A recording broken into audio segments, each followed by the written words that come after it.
하셨습니까? 오늘도 예배 자리에 나오신 여러분을 사랑하고 축복합니다. 옆 사람과도 인사하십시다. 오늘도 만나서 반갑습니다. 잘 오셨습니다. 은혜 많이 받으세요. 비대면 영상으로 예배하시는 분들 계시면 그 가운데도 주의 은혜가 함께 하시기를 바랍니다. 저는 연초부터 벌써 6개월 되고 있네요. 주일 낮 예배 시간에는 창세기서를 계속 시리즈로 설교하고 있습니다. 오늘 말씀은 창세기 13장에 나오는 말씀. 우리의 말씀의 주제는 사람들과의 갈등을 해결하는 법. 시작. 오늘 말씀의 주제입니다.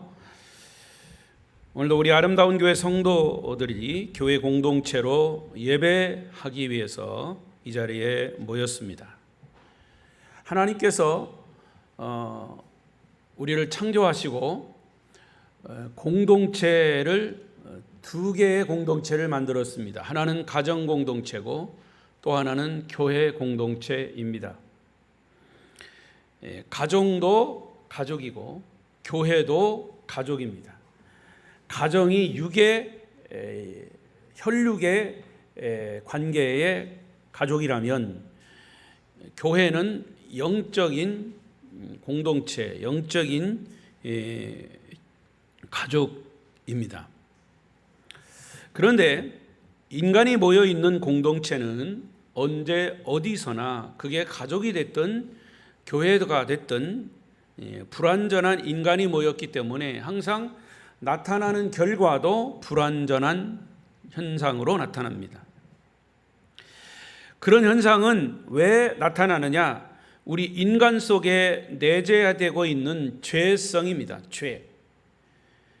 그리고 죄로 인한 부패성. 그래서 이 불완전한 인간이 죄성을 가지고 공동체로 모이면 항상 불완전한 모습으로, 완전한 모습이 아니라 불완전한 모습으로 그 결과가 나타납니다. 그러므로 우리 인간 삶의 현장에는 항상 갈등이 일어나게 되어 있습니다. 그러나 갈등이 일어나지만 그 갈등을 해결하는 그런 법도 있습니다. 문제가 있으면 그 문제의 답은 항상 있는 겁니다. 사람들과의 사이에서 일어나는 갈등은 어쩌 보면 피할 수 없는 거예요. 가족 간에도 교회 간에도 성도 간에도. 문제는 이 갈등을 우리가 어떻게 해결하느냐 하는 방법을 찾아서 우리가 결단하고 실천한다면 얼마든지 그 갈등은 극복할 수 있습니다. 그런데 그 갈등의 해결 방법이 성경에 해답으로 나와 있습니다.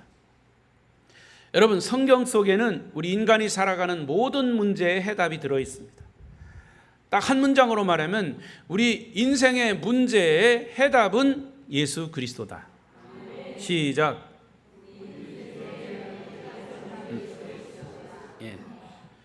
중이 비 맞은 것처럼 중얼중얼 하시지 말고 정확하게 정신 차리고. 인생의 모든 문제의 해답은 예수 그리스도. 다시 말하면 성경에 있습니다. 그래서 오늘 우리는 그 문제를 함께 나누고자 합니다. 자, 오늘 본문에 등장하는 주인공은 아브라함입니다. 그런데 그 아브라함이 창세기 12장에서 하나님의 부름을 받고 너는 고향을 떠나 아버지를 떠나 내가 지시할 땅으로 가라라고 명령하는 그 명령을 받들어 아브라함은 고향을 아비를 집을 떠나서 갑니다. 그런데 혼자 가라고 했는데 거기 딸려가는 식구들이 있어요. 조카 롯이고 그 나머지 사람들. 사실은 아브라함도 그때부터 완전한 순종은 아니었어요. 그래서 자꾸 문제가 생기는 거예요. 아브라함과 그의 조카 롯 사이에 인간적인 갈등이 생깁니다. 더 정확하게 말하면 아브라함의 종들과 롯의 종들 사이에 일어난 물질 소유에 대한 갈등입니다. 자, 오늘 본문 6절을 보십시다.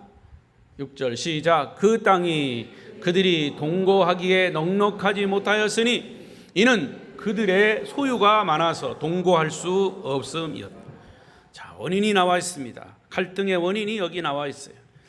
가나안 땅에 정착하면서 목축이 늘어나고 숫자가 늘어나고 재산이 자꾸 늘어나면서 아브라함 종들과 롯의 종들과의 분쟁이 생긴 겁니다. 그것은 곧 아브라함과 롯의 분쟁이고 갈등입니다. 여러분, 이런 갈등은 일반적으로 사람들이 살아가는 일상생활에서 생기는 갈등이에요. 가난할 때는 화목하게 살던 형제들이 조금 살만하고 등 따숩고 배부르니까 재산 문제를 둘러싸고 싸움을 벌이는 광경은 우리 주변에 종종 나타나는 삶의 모습입니다. 그러나 아브라함은 이 갈등이 이제 한계에 도달했다고 생각을 했습니다. 더 이상 방치해 두면 더 큰 싸움이 되겠다라고 생각을 한 겁니다. 그래서 아브라함이 주도적으로 이 갈등의 해결 방법을 시도합니다. 이렇게 성경의 갈등을 해결하는 아브라함의 이야기를 기록한 이유가 뭘까요? 그것은 오늘날 성경을 보고 하나님을 믿는 사람들이 삶에 나타나는 현상에 얼마든지 이런 갈등이 생길 수 있다라고 하는 것이죠. 또 이런 갈등이 생겼을 때 믿음을 가진 믿음의 사람들은 어떻게 그 갈등을 해결하는가를 오늘 모본으로 보여주고 있는 말씀이에요. 사랑하는 사람들 사이에, 가족들 사이에 갈등이 일어날 때 우리는 어떻게 그것을 해결해 가는가? 오늘 본문은 그 해답을 주고 있습니다. 서로의 갈등을 해결하는 법을 오늘 본문에서 여러분 잘 배우셔서 실천하시기를 바랍니다. 목사님, 우리는 절대로 갈등이 없어요. 그런 사람은 참고로 들으시고, 혹시 갈등이 있는 분들은 이 말씀에서 그 갈등의 해결을 답을 찾아가시기를 바랍니다. 그럼 첫 번째로, 갈등이 일어났으면 그 갈등의 원인, 문제점이 무엇인가를 찾아보라는 거예요. 여러분이 예배 시간에 조는 거는 그 원인이 있어요. 원인을 찾아서 졸지 말아야 돼요. 어젯밤에 늦게까지 텔레비를 봤던가, 자다가 몇 번 일어났던가, 그러면 예배 시간에 틀림없이 졸려요. 원인을 찾으라는 거예요. 습관적으로 조는 사람도 마찬가지예요. 모든 문제에는 그 문제의 해답이 있어요. 그 해답의 원인이 뭔가를 찾아라, 그 말이에요. 우리가 사람들 사이에 갈등의 문제가 생기면 먼저 갈등의 문제점이 무엇인가를 찾아야 함에도 불구하고 사람들은 그 갈등의 문제에 집착하게 됩니다. 문제에 빠지게 되면 정작 문제점을 찾지 못해요. 그 속에 빠져서 헤어나지 못하게 됩니다. 이런 말이 있어요. 문제를 문제시하면 더 큰 문제가 된다. 시작. 철학적인 얘기 같지만 아주 단순한 얘기예요.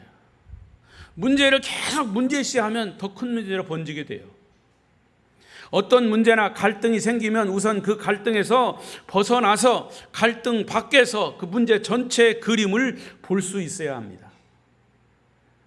갈등의 원인을 파악하는 것이 우선이 돼야 한다, 그 말입니다. 자, 8절 아브라함의 고백을 보십시다. 시작. 아브라함이 롯에게 이르되 우리는 한 친족이라 나나 너나 내 목자나 네 목자나 서로 다투게 하지 말자. 자, 아브라함은 먼저 이 갈등의 원인을 찾아보았습니다. 갈등 밖에서 찾아보니까 사실은 자기 종들이 롯 조카의 종들과 싸우는 것이 갈등이죠. 그러면 이 갈등이 왜 일어났느냐? 그걸 찾아보니까 사실은 그 갈등 밖에서 이 문제를 보다 보니까 이것은 갈등할 문제가 아니라 우리는 가족이지 않냐? 가족인데 재산 문제로 싸우면 안 되지 않느냐? 라는 이야기입니다. 여러분, 세상적인 가치관으로 볼 때 가족보다 돈이나 재산이 더 중요하다고 주장할 수 있어요. 형제관계가 뭐 그렇게 중요하냐? 세상 사는데 뭐니 해도 머니가 최고다. 형제관계보다, 가족관계보다 돈이 최고다라고 하는 것, 돈의 가치를 두고 사는 것이 세상 사람들의 가치관이에요. 그래서 재산 때문에 부모 자식 관계, 형제 관계를 단절해 버리는 것이 세상 사람들의 가치관이라고 말입니다. 우리가 흔히 듣는 얘기입니다. 사실 재산이 없는 사람들, 가난한 사람들은 싸울 근거도 없어요. 그런데 오히려 돈 많은 사람, 재벌들이 형제들끼리 재산 싸움을 하는 것, 일반 사람들의 눈살을 찌푸리게 하는 경우가 우리나라에도 있습니다. 이런 모습은 세상 사람들이 추구하는 가치관이에요. 그러나 우리는 하나님 나라의 가치관을 가지고 살아가는 믿음의 사람들은 적어도 돈의 지배, 물질의 지배를 받지 말아야 합니다. 돈을 사랑함이 일만하게 뿌리가 된다.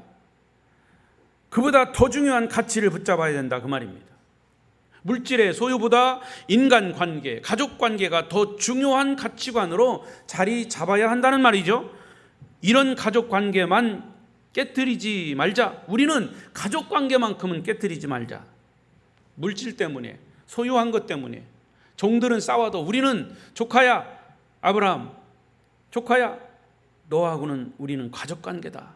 이것 때문에 우리가 싸우지 말자. 더 중요한 것은 본문에는 직접 언급하지 않았지만 이런 가족관계를 깨트리지 말자라고 하는 원인이 있지만 또 하나의 원인이 있습니다.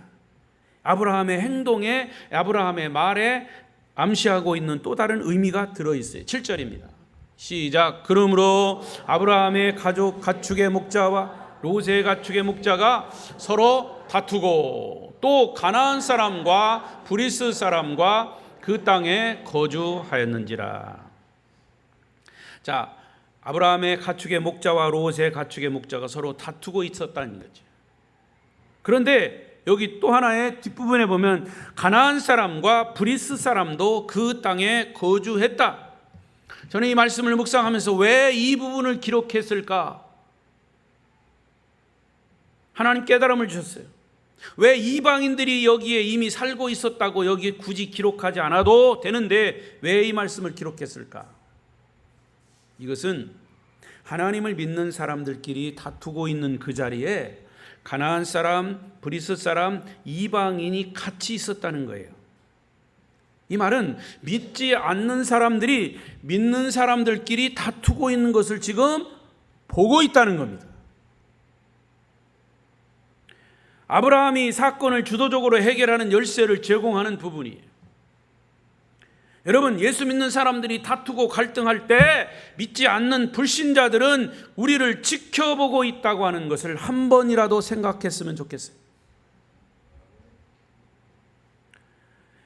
예수 잘 믿는 부모님들 밑에는 자녀들이 있습니다. 예수 잘 믿는 장로님, 권사님이 집에서 부부싸움하면 그 자녀들이 보고 있어요. 그래서 그런 얘기도 있잖아요. 우리 아버지는 강단에서 기도할 때처럼 거룩하셨으면 좋겠어요. 그래서 그냥 강단에서 사셨으면 좋겠어요. 장로님 아들이 그런 얘기를 하더래요. 여러분, 오늘날은 그 어떤 때보다도 세상의 불신자들의 눈에 신자들이 비춰지고 있어요. 세상의 불신자들의 눈이 교회를 지켜보고 있다, 그 말입니다. 교인들이 어떻게 살아가고 있는지를 보고 있습니다. 따라서 그리스도인들은 세상에서 부끄러움의 대상이 돼서는 안 됩니다. 하나님의 영광을 위하여 믿는 자로서의 명예와 자존심을 지켜가야 한다, 그 말입니다. 그래서 교인들의 삶이 부끄럽지 않아야 합니다. 제가 늘 말씀드리잖아요. 예수 믿는 사람들은 예수님의 자존심이다. 따라하십시다. 나는 예수님의 자존심이다. 그런 의식이 우리 마음속에 자리 잡고 있으면 우리의 말과 행동은 달라질 것입니다. 우리 그리스도인 서로가 갈등을 하지 말아야 하지만 만약 갈등이 있다면 우리는 나와 갈등하는 사람만 생각해서는 안 돼요. 그것을 뛰어넘어서 믿지 않는 사람들, 혹시 믿음을 갖지 않은 우리 자녀들, 주변 사람들을 보아야 한다. 그래서 우리는 주님을 믿는 사람들이라는 큰 그림을 볼 줄 알아야 한다고 말씀이에요. 갈등하는 내가 더 중요하게 여길 가치가 무엇인가? 하나님 나라 복음을 위해서 나는 어떤 말을 해야 하는가? 나는 어떤 행동을 해야 하는가의 전체 그림을 본다면 갈등을 해결하는 방법이 될 것입니다. 사랑하는 성도 여러분, 인간 관계에서 서로가 갈등할 때 갈등의 원인을 잘 찾아서 더 큰 그림을 볼 수 있는 하나님 나라의 사람들이 되시기를 바랍니다. 이것이 갈등을 해결하는 방법의 첫 번째입니다. 두 번째는, 자, 갈등의 원인을 찾았습니다.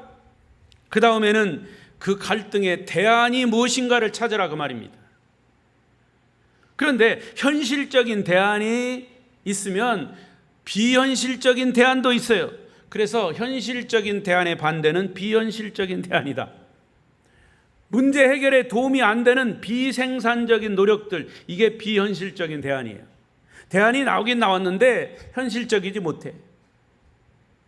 본문의 아브라함과 롯의 갈등에서 가장 비현실적인 대안 중에 하나는 네가 맞냐 내가 맞냐, 누가 맞냐 누가 틀리냐, 이 시시비비를 가리는 거예요. 시시비비를 가린다고 갈등이 해결되지 않아요. 대부분 시시비비를 가리려다가 오히려 갈등을 더 증폭시킵니다. 일생을 판사의 직업을 갖고 있던 한 판사님이 자신의 많은 판결들 중에 3분의 2는 옳고 그름을 판단할 수 없는 것들이었다. 그리고 나머지 3분의 1만 본인이 법에 근거해서 판결할 수 있었던 것이다 라고 고백을 했어요. 그렇습니다. 이 판사님은 주관적으로 옳을 수도 있고 틀릴 수도 있는 문제를 가지고 판결을 요청할 때 자신이 얼마나 판단 내리기가 힘들었는지 모른다는 고백이었습니다. 여러분, 우리 인생 삶에는 옳고 그름의 문제가 아닌 것들이 너무나 많아요. 옳을 수도 있고 그를 수도 있는 문제들이 훨씬 더 많다, 그 말이에요. 유대인 탈무드에 이런 얘기가 있습니다. 두 젊은이들이 어떤 문제를 가지고 다투었어요. 갈등이 생겼어요. 그래서 이 문제를 해결하기 위해서 유대인 랍비 선생님을 찾아갔어요. 선생님, 우리들이 이런 문제를 가지고 서로 갈등하고 있습니다. 해답을 좀 주십시오. 그랬더니 이 랍비 선생님이 한 사람씩 따로따로 와서 얘기를 해라. 그래가지고 이제 왔습니다. 첫째 사람이 와서 자기 문제를 쫙 얘기합니다. 어떻고 저떻고 저 친구가 어떻고 저쩌고 막 얘기를 다 듣고 난 랍비는 아, 맞다. 당신의 말이 다 맞다. 대답을 했어요. 그리고 갔어요. 둘째 청년이 왔습니다. 자기 입장에서 또 막 저 청년이 어떻고 저쩌고 막 얘기를 쫙 합니다. 다 듣고 난 랍비가 전 청년과 같이 맞다. 네 말이 맞다. 네 말이 맞다. 내 말이 맞죠? 네 말이 맞다. 돌아갔어요. 그 이야기를 뒤에서 듣고 있던 랍비의 아내가 아니 여보, 두 사람 다 옳다고 하면 도대체 당신 판단은 뭡니까? 이렇게 막 큰 소리로 질문하니까 자기 아내 맞다. 당신도 맞다. 해결이 된 거예요. 이 이야기는 사실 옳고 그름의 문제는 쉬운 판단을 내리기가 어렵다는 이야기입니다. 그래서 기독교 신학자이고 윤리학자인 라이너드 리버는 이런 얘기를 했어요. 우리들의 선택은 옳고 그름의 선택이 아니라 더 많은 경우에 그것은 보다 큰 악과 작은 악 사이에서 선택할 문제들이다. 그래서 이것은 선이다, 이것은 악이다라고 생각하지 말고 우리는 보다 작은 악을 선택한다고 생각하라. 굉장히 철학적인 얘기 같지만 사실 쉬운 얘기예요.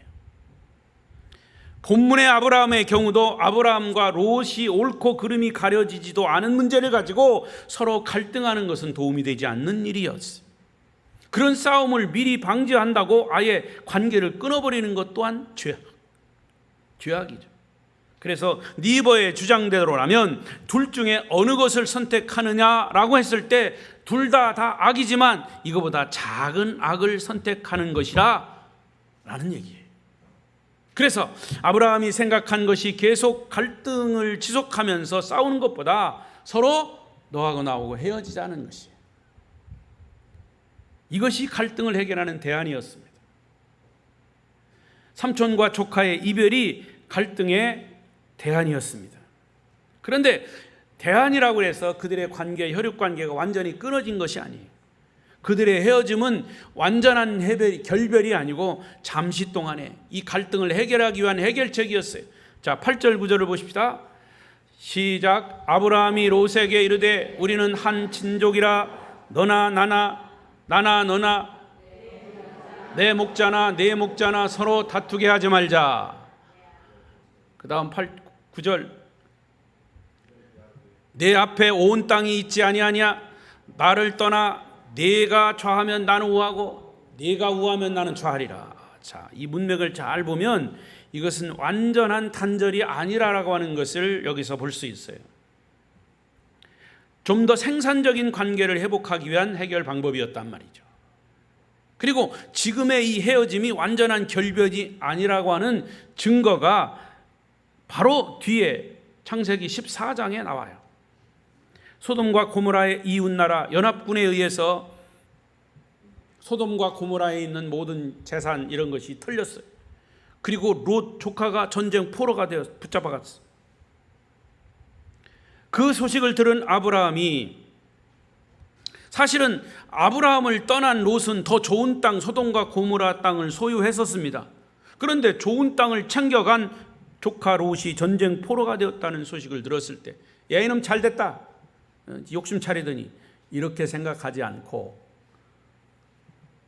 지체 없이 훈련된 318명의 군사를 동원해서 롯을 구출하러 갑니다. 결국 구출해 와요. 이것을 봐도 그들의 관계는 완전히 끊어진 것이 아니란 말이죠. 그러나 때로는 계속되는 갈등이 커가는 것을 막기 위해서 서로를 떠나서 생산적인 관계를 갖는 것도 갈등을 해결하는 중요한 방법이었던 것이죠. 이것이 현실적인 대안이었습니다.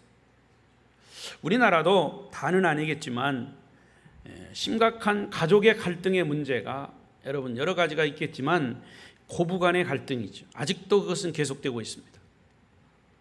많은 가정에서 일어난 현상들이 고부간의 갈등, 시어머니와 며느리와의 갈등, 아직도 각 가정에 심각한 문제로 대두되고 있습니다. 하지만 고부간의 갈등도 같은 공간 안에서 계속 갈등하며 싸우는 것보다 때로는 경제적인 손해가 조금 있어도 지출을 감수해서라도 따로 떨어져서 공간을 따로 하고 평화롭게 왕래하는 것이 훨씬 더 건강한 방법이라는 거죠. 모든 가정에 다 해당되는 것은 물론 아닙니다. 주님의 일을 하는 사람들끼리도 이런 갈등이 일어나요.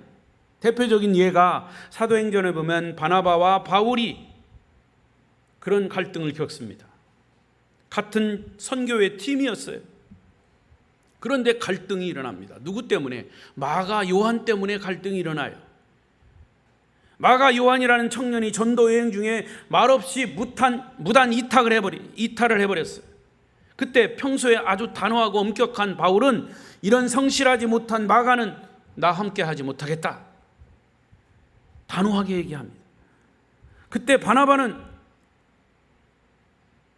이런 사람도 받아주고 이런 사람의 상처를 치료해 주는 것이 믿음의 사람이 아니겠느냐 하면서 바울을 설득합니다. 결국 바나바와 이 바울이 갈등을 일으켜요.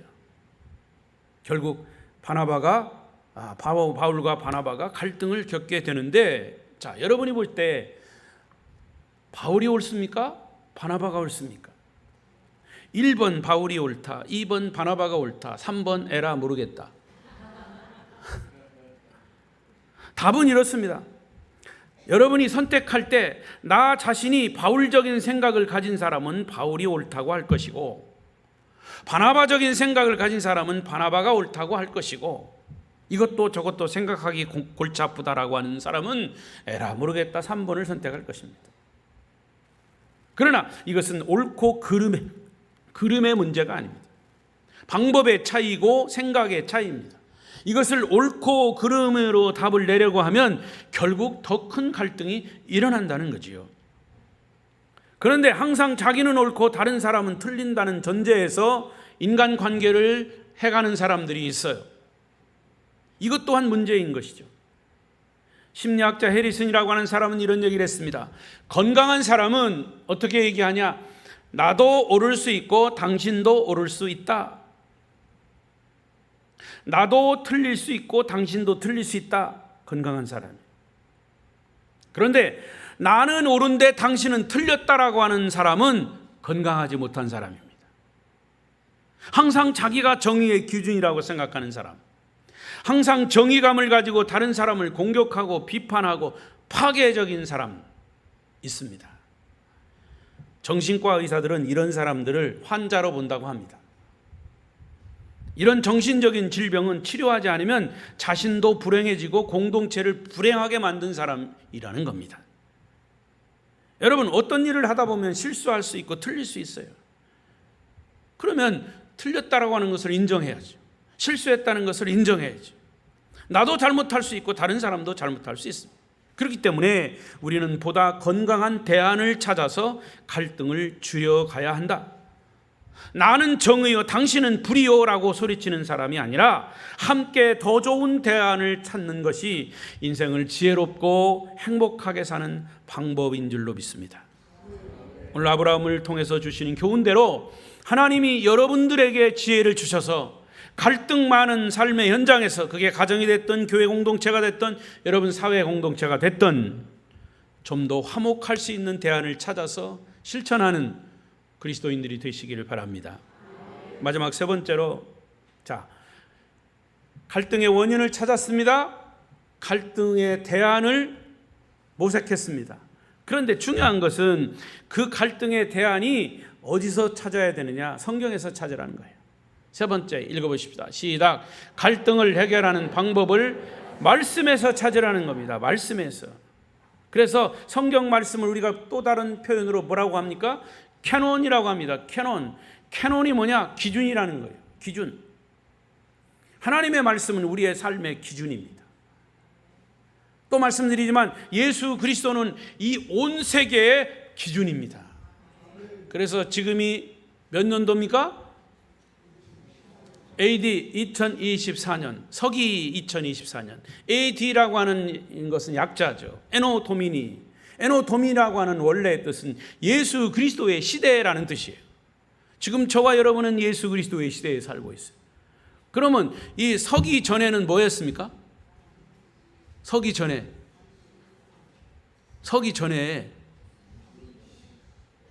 BC잖아요. BC는 뭡니까? Before Christ.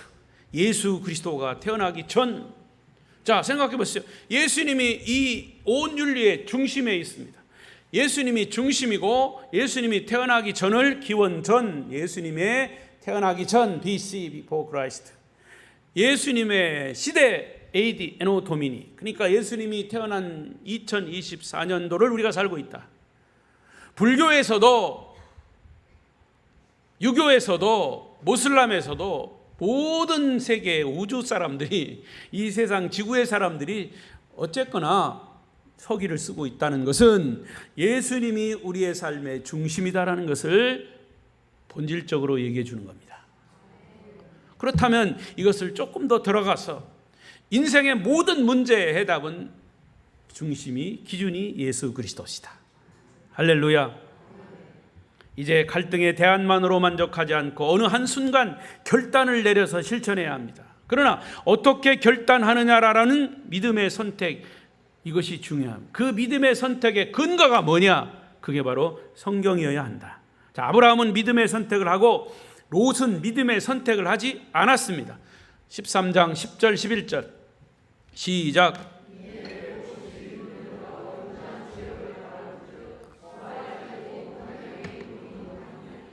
여호와께서 소돔과 고모라를 멸하시기 전이었으므로 여호와의 동산 같고 애굽 땅과 같았더라. 그러므로 롯이 요단 온 지역을 택하고 동으로 옮기니 그들이 서로 떠난지라. 9절 하반절에 보면 먼저 아브라함은 롯에게 선택권을 주면서 양보합니다. 네가 좌하면 나는 우하고 네가 우하면 나는 좌하리라. 근데 이것이 사실은요, 북상에 보면 롯에게 주권을 준 게 아니에요. 사실은. 왜냐하면 하나님께 주권을 맡긴 거예요. 자, 이 말은 롯이 결정하는 것은 곧 하나님이 결정하신 것이다 라고 아브라함이 그런 믿음을 가진 거예요. 왜? 자기가 고향을 떠날 때도 하나님의 말씀에 따라서 떠났어요. 그래서 내가 어떤 환경, 어떤 목적지에 가더라도 그것은 하나님의 인도하심이다라고 믿고 있었기 때문에 이제 롯과의 갈등이 생겼을 때도 롯에게 먼저 주권을 준 거예요. 아브라함이 자기가 삼촌이니까, 자기가 어른이니까 자기가 주권을 가지고 행사하지 않았다는 거죠. 롯에게 주권을 주면서 그것이 하나님의 주권이다라고 믿은 거죠. 할렐루야. 탁월한 선택입니다. 이것이 바로 성경적 선택인 거죠. 10절 앞부분에 보면 이에 롯이 눈을 들어 요단 지역을 바라본지라. 자, 이제 롯이 선택을 합니다. 롯이 딱 보니까 소돔과 고모라 쪽의 땅이 아주 비옥해 보였습니다. 거기에는 호수도 있고 땅의 모양새도 아주 좋아 보였습니다. 비옥한 땅입니다. 여기다 농사 지으면 농사가 잘 되겠구나라는 생각을 했던 거죠. 보는, 육의 눈으로 보는 것으로 선택했어요. 그래서 롯은 소돔과 고모라 땅을 선택을 한 거죠. 그러니까 롯의 선택은 보이는 것에 의한 선택입니다. 그러나 아브라함은 롯이 선택한 이후의 땅, 아주 척박한 땅인 헤브론 땅을 선택하게 됩니다. 이 헤브론이라고 하는 지역은 지금 팔레스타인 해방지구의 가자 지역에 붙어있는 그런 지역입니다. 자, 18절을 보십시다. 시작. 이에 아브라함이 장막을 옮겨 헤브론에 있는 마므레 상수리 수풀에 이르러 거주하며 거기서 여호와를 위해 제단을 쌓았더라. 헤브론 땅은 보기에도 아주 좋지 않은 척박한 땅이에요. 지금도 이스라엘에 가면 헤브론 땅은 별로 좋지 않은 땅이에요. 그러나 아브라함은 이것이 하나님이 내게 주신 땅이다. 롯은 좋은 곳으로 선택했지만 나는 이것을 이제 롯의 선택에 의해서 내가 선택한 땅인데 하나님이 주신 땅이다라고 믿었던 거죠. 그래서 거기서 장막을 짓고 먼저 제단을 쌓아서 하나님께 예배한 거죠. 보기에는 안 좋은 땅이지만 하나님, 이 헤브론 땅이 저에게 주신 땅으로 믿고 내가 열심히 가꾸겠습니다 하며 하나님의 약속을 믿고 선택했다는 거죠. 여러분, 불신자들은요, 보는 대로 믿는 자들입니다. 보는 대로 믿는 자들. 그러나 신자는요, 믿는 대로 보는 자들이에요. 할렐루야. 그러니까 하나님이 보이지 않지만 여러분은 하나님의 존재를 믿으십니까? 그리고 결국은 그 하나님을 믿음의 눈으로 보는 사람이 믿음의 사람이에요. 성경에서 믿음을 설명할 때는 이 육의 눈으로 보는 것과 믿는 것을 항상 대조시키고 있어요. 자, 고린도후서 5장 7절을 보십시다. 시작. 이는 우리가 믿음으로 행하고 보는 것으로 행하지 아니함이로다. 보는 것으로 믿는 자들이 불신자고요, 믿음으로 보는 자들이 신자예요. 믿음은 단순히 눈에 보이는 것에 따라 무엇을 선택하거나 결정하지 않습니다. 눈에 보이지 않더라도 성경에 기록된 주의 말씀이라면 믿음으로 선택하는 것이 믿음입니다. 그런데 이 롯의 눈에는 소돔과 고모라가 아주 비옥한 땅으로 보였기 때문에 그 땅을 선택한 겁니다. 육신의 눈에 보이는 것에 의해 결단하는 것은 믿음이 아니에요. 믿음은 보이지 않는 하나님을 생각하고 하나님의 가치를 생각하고 하나님의 나라를 생각하고 하나님의 섭리를 생각하면서 보기에는 안 좋아도 고백하는 거예요. 하나님, 나는 모든 것을 하나님께 맡기겠습니다. 지금은 내가 손해보는 것 같지만, 지금은 희생하는 것 같지만 내가 하나님을 의지하고 하나님을 선택하고 하나님의 말씀에 따라 결정하겠습니다. 아멘이 졸고 있습니다. 그렇게 선택하겠습니다. 믿음의 선택이에요. 여러분, 결과는 어떻게 됐습니까? 롯이 선택한 소돔과 고모라는 나중에 죄악이 관영해서 소돔과 고모라 땅에 유황불이 쏟아져 불바다가 되었습니다. 결과는 아브라함이 하나님의 약속을 믿은 믿음의 선택이 옳은 선택이었다. 그렇습니다. 믿음의 선택은 당장의 이익을 생각하지 않습니다. 우리는 당장의 이익과 편리함 때문에 선택합니다. 그것이 세상적 가치관이에요. 하지만 당장 손해가 되더라도, 내게 좀 불리하더라도 정당한, 투명한, 정직한 선택을 하겠다는 믿음의 선택이 결과를 좋게, 결과를 아름답게 하나님이 만들어 주심을 믿습니다. 아브라함은 후손들에게 믿음의 조상이 되었습니다. 그런데 롯은 지금까지도 성경에 잘못된 선택한 사람의 대명사로 불려지고 있어요. 아브라함이 최후의 승리자로 남은 것입니다. 여러분, 갈등을 넘어서 아브라함의 최후의 승리가 여러분에게 귀한 교훈이 되시기를 바랍니다. 마지막 정리하면서, 우리들의 인생 여정에는 가까운 사람들끼리 서로의 갈등이 일어나는 것은 피할 수 없는 현실입니다. 예수님의 생애를 보면 더욱 실감이 나죠. 예수님의 생애도 갈등은 항상 존재했습니다. 십자가를 지실 때까지 대제사장들과 갈등, 백성들과의 갈등, 하다못해 자기를 따르던 3년 동안 훈련받았던 제자들에게까지의 갈등이 있었습니다. 그들이 예수님을 죽이려고 음모를 꾸밈으로 예수님의 입지가 계속 좁아졌습니다. 그러나 주님의 입장은 뭐였습니까? 그들과 대항하여 싸우지 않았습니다. 그들과 대결할 수 있는 어떤 계략, 어떤 전략도 계획도 세우지 않으셨습니다. 우리 주님은 분명히 힘이 있고 능력을 얼마든지 행사할 수 있었지만 그럼에도 불구하고 주님은 침묵하셨습니다. 그들과 맞서지 않으셨습니다. 십자가에 달리시면서도 자기를 십자가에 매다른 자들을 용서해달라고 기도하시면서 묵묵히 십자가를 지셨습니다. 주님이 원하시면 전능하신 힘으로 얼마든지 십자가를 쳐 부수고 그 자리를 박차고 내려오실 수 있었습니다. 그러나 주님은 그렇게 하지 않으셨어요. 그냥 아버지의 뜻에 순종하시면서 무력하게, 정말 무력하게 십자가에 달리셨습니다. 그러나 그런 예수님의 모습이 나중에는 부활의 영광으로, 우리의 인류의 구세주가 되는 영광으로 차지하게 된 줄로 믿습니다. 결국 주님이 최후의 승리자가 되신 거죠. 이것이 주님이 갈등을 해결하신 방법입니다. 사랑하는 성도 여러분, 우리의 인생 삶의 여정에는 크고 작은 갈등들이 일어납니다. 여러분은 어떻게 그 갈등을 해결해 가십니까? 오늘 이 말씀을 상기시키십시오. 갈등은 서로에게 상처와 아픔만 남기는 것입니다. 그러나 저와 여러분들은 하나님의 자녀들입니다. 하나님의 자녀답게 그 갈등을 적극적으로 해결하는 성도가 되어야 할 줄로 믿습니다. 먼저는 갈등에 붙잡히지 말고, 갈등에 빠지지 말고 갈등의 원인을 잘 찾아가십시오. 그리고 우리가 붙잡아야 할 중요한 가치가 무엇인가, 하나님 나라의 가치가 무엇인가, 세상 나라 가치보다 하나님 나라의 가치를 가지고 갈등을 해결할 최선의 대안을 모색하십시오. 그리고 그 무엇보다도 성경에 근거한 믿음의 선택인가를 판단하십시오. 나에게 조금 손해가 오더라도, 자존심이 상해도, 좀 불리한 것 같아도 정당한 선택, 정직한 선택, 하나님이 가르치는 성경 말씀에 따라서 선택한다면 결국 아브라함처럼, 예수 그리스도처럼 최후의 승리자가 될 것입니다. 사람들과의 갈등을 넘어 하나님의 은혜 안에서 화목한 가정을 이루시고 화목한 사회를 여러분들이 선도해서 이루어 가시는 아름다운 교회 성도들이 되시기를 축복합니다. 축복합니다. 기도하십시오.